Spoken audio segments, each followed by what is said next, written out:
Okay, you're right. Update po tayo sa Kim Pao. Ganap for today guys. Sa mga fans natin dyan ay maraming salamat sa ating lahat. O ngayon guys, update po tayo sa Kim Pao. Ganap for today guys dahil ang Kim Pao po ay pumunta sa Dubai at may involved po sila ayon sa ating legit na sources. Wow, sarap naman sa pakiramdam guys na nandun ang Kim Pao sa Dubai. Yun po ay ang result po kung bakit sila nandun ay para ibahagi ang movie nila na My Love Will Disappear para panoorin din sa Dubai. Siyempre, ang Dubai kasi guys is pag ibang country na kasi yung manonood, iba naman kasi yun. Pero at least na ganun guys, kita naman na reality nila dito. Ang dami sipong nagsasabi na bihira lang bumibisita sila Kim Jong at si Paolo Avellino sa Dubai kung saan po ay may gaganapin ng world tour. Hindi lang po yan para yun so po yung pelikula nila My Love Will Disappear guys. Sa ngayon guys ha, ang daming nagsasabi kung bakit hindi daw kasama ni Paolo Avellino ang nanay niya. Kasi nga po request kasi ng kanyang nanay ay sumama din. Kaso nga lang kasi, ang management po ay hindi na pinasama dahil nga kasi ang daming mga bisita at baka siguro yung magaganap kasi dun is talagang pang business lang. Kaya po naman ay hindi na pinilit ni mami ni Paolo na sumama sa kanila kasi siyempre po, naiintindihan niya naman talaga yun at saka hindi naman issue yun para sa kanya. Haba, ibang topic na naman tayo guys. Ito na tayo guys yung dun sa Dubai guys sobrang init ng pagtanggap sa Kim Pao. Halos lahat po ay naiinitan sa pagtanggap sa kanila kasi dun po sila nakikita or makita yung actual na footage. Ang Kim Pao hindi lamang po mapa cellphone lang, mapa TV lang, or kung ano man dyan, ay ito po ay personal. Saka ayon din dito sa ating legit na sources guys ha. Kaya nila minabuti or minarapat na sa Dubai sila mag-endorse din ng kanilang movie dahil nakikita kasi nila na ang daming mga Pilipino sa Dubai na tumatangkilik at tumatanggap sa kanilang comeback. Ito po yung sinasabi natin na they are so blessed kasi bihira lang po yung tampalan na tinatangkilik ng mga kapwa mong Pinoy at sila po ay number 1 fans ng mga tampalan. At you know guys may mga issues po tayo na panggitin sa akin. Bago pala sila pumunta sa Dubai, nagkaroon pala ng alitan sila. Paolo Avellino at ang isang actress na kung saan ay si Paolo kasi guys, may misunderstanding sila ng kanyang friendship. Kaya ayaw ko nang magpanghit kung sino yung friendship ngayon or kung ano yung kaugnayan kay Paolo or whatsoever guys. Basta yun po, may misunderstanding sila ng kanyang friendship. Pero yung kanyang friendship man is very close naman din sa mga cousin ata ni Pao. Pero at the same time lang guys yung dito sa ating legit sources ay yung rason lang daw ng hindi nila pagkaintindihan ay yung hindi daw sumama si Paolo Avellino sa drinking o sa banding nilang Siyempre guys, iniisip kasi ni Paolo Avellino sa artist may mga moment in kasi na pwede mo namang i-refuse yung mga invitation sa iyo lalo't may trabaho ka kinagpasan, di ba? At ang hindi na intindihan ng kanyang friendship ay yung umiiwas daw si Paolo dahil daw kay Kim Chu kasi nga ayaw daw ni Kim Chu na makipagbarkada daw si Paolo sa mga hindi alam yung limitasyon. Pero hindi naman daw totoo yun guys na pinagpapawalan siya ni Kim Chu na uminupon makipagbarkada sa mga dating ng kaibigan dahil po Si Kim Chu ay gusto po niyang may mga kaibigan din si Paolo Avellino na yung dati ba yung magiging friendship pa sila. Pero yung friendship niya ay hindi niya naiintindihan kasi ang sinasabi niya kasi is pinagpapawalan daw. Dinirect niya kasi si Paolo Avellino na kaya na daw hindi daw sumasali si Paolo sa mga tanong na ngayon dahil pinagpapawalan daw siya ng Kim. Kaya nga po sabi dito ay nagkaroon muna ng konting hindi pagkaintindihan. Kaya muntik daw kumbaga is muntik na hindi natuloy yung kanilang tour sa Dubai sana. Dahil ginais pagawa ni Paolo yung kanyang friendship. At ngayon guys, alam niya ba yung balita kay Kim Chu na sinabi na tinitiis na lang daw ni Kim Chu si Paolo Avellino dahil for the sake lang ko sa kanilang paman. Alam na guys, yung balibalita daw sa loob ng showbiz na parang papalit na ata si yun gagawa daw ng mga ibang roles si Kim Chu. Kumbaga is hindi na si Paolo Avellino yung katampal niya sa showbiz kasi ang dami na mga issues na lumalabas kay Paolo Avellino. Yan daw yung nasa balibalita guys sa loob ng showbiz na napapalensehin ng daw niya na lahat. Pero alam nyo guys, yung balitang niya naman, hindi pa naman yan club at hindi pa naman yan, kumbaga, wala pa namang totoong idea dyan guys. Kundi ay yun lamang po yung kanilang opinion o yung mga pasihan sa mga nangyayari sa kapaligiran ni Paolo Avellino. You know guys ha, ang daming nagsasabi na si Paolo Avellino po ay parang ginagamit niya na lang si Kim Chu sa kanyang sariling interes dahil daw para makasuporta sa kanyang anak na si Aki. Kaya siya kapit tuko daw kay Kim Chu. Ang pakiramdam naman ng mga ibang fans guys na dun may depensa kay Paolo Avellino.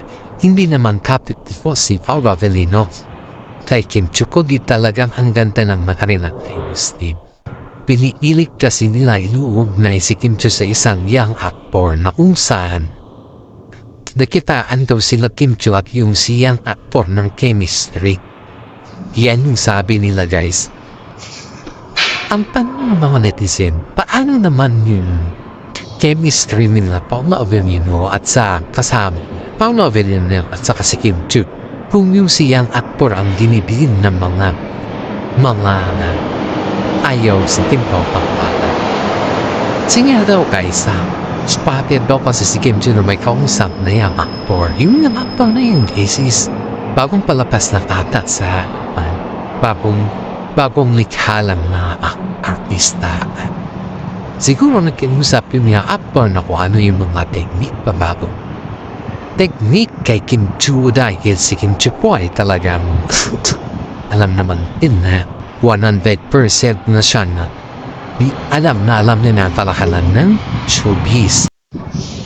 Kaya nga po sinabi ni Kim Chu dun na wala naman daw na mapakita sa kanila na young actor dahil ang young actor po ay nagtanong lang about kay Kim Chu kung ano yung mga pwede niyang gawin, pwede niyang pabuhin, or ano yung mga technique ba sa paano umarte. Siguro, ganun siguro yung mga tipong tanong niya kay Kim Chu. Kasi nga po, si Kim Chu naman ay isa sa mga artista na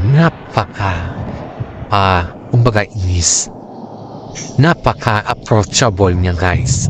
Marami dito mga netizen na nagsasabi na si Kim Chu ay kapag kinausap mo yan, hindi yan namimili ng tao na kakausapin.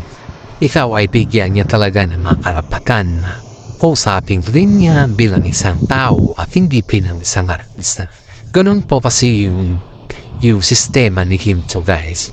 At bihira lang po yung artista na nagsasabi na ano yung mga sistema or ano yung mga skills o kailangan papunayan sa inyong sarili. Si Kim Chu guys, pag iyan po ay base sa ating observasyon. Si Kim Chu po ay very approachable na tao yan sa loob ng showbiz. Kaya nga po ang dami niya naging kaibigan. Hindi lamang din po yan ay ang dami din pong mga artista na lumalapit sa kanya dahil sa kanyang ugali na napakaganda at napakapait. May respeto kasi si Kim Chiu sa lahat ng mga baguhan sa artista. Kaya nga po, binibigyan niya ng mga fan yung mga bagong artista na nagtatanong sa kanya dahil gusto niya ipatika na siya po ay hindi namimili ng mga kasama. Yan po yung reality dito. So, reality na kung sana ay papakita talaga ni Kim Chiu yung kanyang kabutihan at dahil naman sa mga fans ni Kim Chiu, kaya naman po niya nakamit yung pagka-Kim Chiu talaga sa showbiz. At dito po guys, na-appreciate po ng young actor ang mga idea at advices ni Kim Chiu sa kanya dahil si Kim Chiu lang daw po yung pwede niyang lapitan sa mga artista dahil si Kim Chiu po ay kahit anong ipatungo sa kanya yan, nandyan pa rin siya sumusuporta lalo't pag ikaw ay baguhan. Kaya nga po ang sabi ng management ni Kim Chiu, ipapatuloy lang ni Kim Chiu ang pagturo sa mga baguhan dahil ganyan din po siya noon at dyan din po siya nag-start. Kaya nga po yung mga bad comments na kung ganda daw ng chemistry nila Kim Chiu at yung young actor or something na parang nakaiba ba, parang naninibago ka, inun ba ay pinipilit na mga basis ni Kim Chiu na pinagdidiinan o ipagdidiinan ng lahat ng bagay sa kanila. Pero which is hindi, guys. Hindi dapat na pinagdidiinan o gawan ng issue yung mga ganun na bagay dahil wala naman talaga katotohanan yun. In fact nga po guys, si Kim Chiu po ay nagsabi na okay na si Paolo sa kanya, mabait si Paolo, at rin siya na ready na silang dalawa, yun na lang yung sa kanya. Kasi ang babae kasi guys, bigyan kasi nagtampo, ang hirap na kasi sobrang hirap na kasi yan suyuin. Depende na lang yun kung mabait yung sumuyo or paano yung taktika mo na sumuyo sa kanya. Kasi nga, ang pagtatampo kasi ng mga babae guys ay hindi sila nagtatampo sa mga maliit na bagay, hindi nagtatampo sila kung ano talaga yung rason ng pagtatampo. Ganun po yung nabisko natin na nakita natin sa mga babae ba na kung saan pinapakita talaga nila kung ano yung dahilan na kanilang pagtatampo. Kaya nga po sinabi po na mas mahalin po natin yung mga babae dahil tapat sila yan nagkampo at inayawan kanila yan. Wala na, diba? Ang hirap pa naman kasi siyuin pag yung mga babae talaga ito totally nagkampo na. Kaya yung mga kadalasan dito guys ay hindi nila pinapatagal yung tampo ng isang babae. Kaya si Kim Chiu po ay pag nakita ni Paolo Avellino na nagtatampo yan, aba, 100% guys na sinusuyo po yan ni Paolo Avellino kahit saan man. At kahit naman ano man yung sasabihin ni Kim Chiu or ni Paolo Avellino sa lahat ng bagay, nandiyan pa rin yung respeto nila sa isa't isa. You know guys, ang daming nagtataka or ang daming boto sa kanilang aktibidades ng Kim Pao sa ngayon dahil pinapakita kasi nila na totoo silang tao sa mga kanilang mga fans, sa kanilang mga kaibigan, barakada at higit sa lahat po ng kanilang mga kaibigan sa buhay guys. Kasi sipin mo to guys kung ikaw naman na tao ba or kung ikaw naman na yung may prinsipyo ka ba, nakikita mo naman talaga dun na yung tinatawag natin na responsibilidad bilang ikaw or bilang sa lahat. Dahil yung isang responsibilidad na bilang ikaw or bilang ikaw sa lahat ay makikita mo dun kung ano yung connection or kung ano yung kaugnayan ng mga nararating natin kung ano yung mga impact or kung ano yung mga naging accomplishment mo eh. At kung ano na yung tagumpay sa buhay, ay iyon po yung ina-appreciate natin at iyon din po ay binibigyan natin ng proud na salita. Kaya si Paolo Avellino at saka si Kim Chiu-sik, nakikita natin na ang layo na po ng kanilang narating sa buhay. Tayo lahat po na mga yan guys, sa atin po yan ang galing at pinaghihirapan din po nila yan. Hindi lamang po kundi bilang isang artista, kundi bilang isang tagapagmahal na fans natin or nila. Yan po yung mga bagay-bagay na hindi naman nila kayang bayaran sa atin yung ating sinuntun.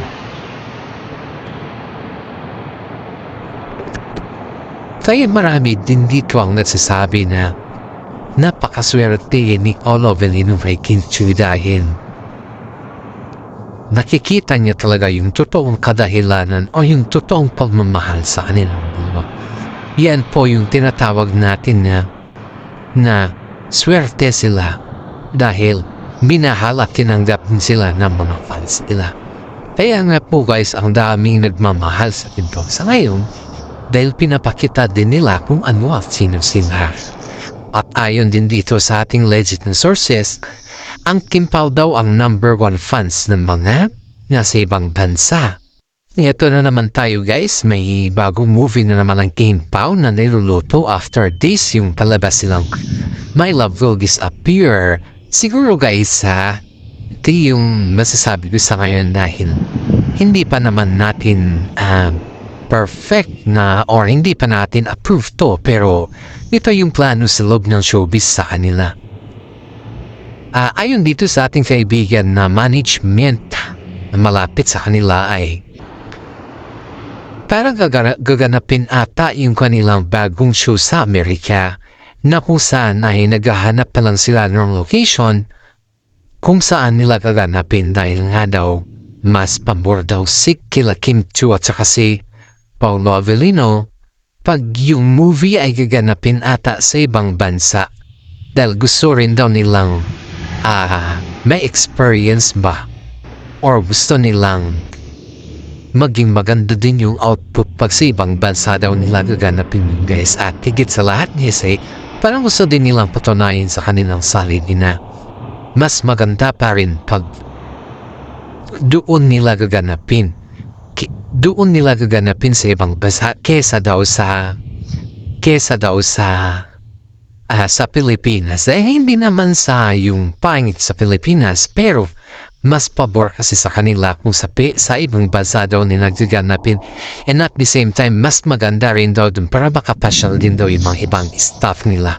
At iyan po yung napatunayan natin dito guys na sobrang galante, or hindi naman sa masyadong sobrang galante, pero talagang 100% na appreciate kasi ng mga fans ng Kim Pao ang kanilang mga movie guys. Kaya siyempre pag ikaw naman yung management o yung manager ng mga bagong tambalan na sikat, ay siyempre iikwan mo naman sila, bigyan ng malaking tsansa na sa ibang bansa din nila gaganapin na kung saan ay mas marami din sila mai-experience. Guys, alam mo kasi bilang isang taga-sunyot sa kanila or bilang isang supporters nila, kapag maganda kasi din yung impact ng movie ay yung management ning bahala sa lahat dyan guys. Hindi lamang po bilang isang management nila ay kundi bilang isang tao din na pagsubay-tabay sa kanilang movie guys. At yung management po nila ay dyan po nila nakikita na kung ano yung kadahilanan talaga ng kanilang pagtaas ng rating. Ang taas-taas ng ratings ng mga taas-taas ng rating nga kung ano yun guys, mga Kim Pao tambalan dahil sa gawa ng Kim Pao dahil din sa kanilang mga fans. Sobrang taas yung mga kanilang ratings guys. At dito din natin mapagtanto na halos yung mga ratings na pinataas ng mga fans ay dahil din po yan sa kanilang mga experience or dahil din po yan sa kanilang mga pinapakita sa show. At hanggang dito na lang po yung ating updates.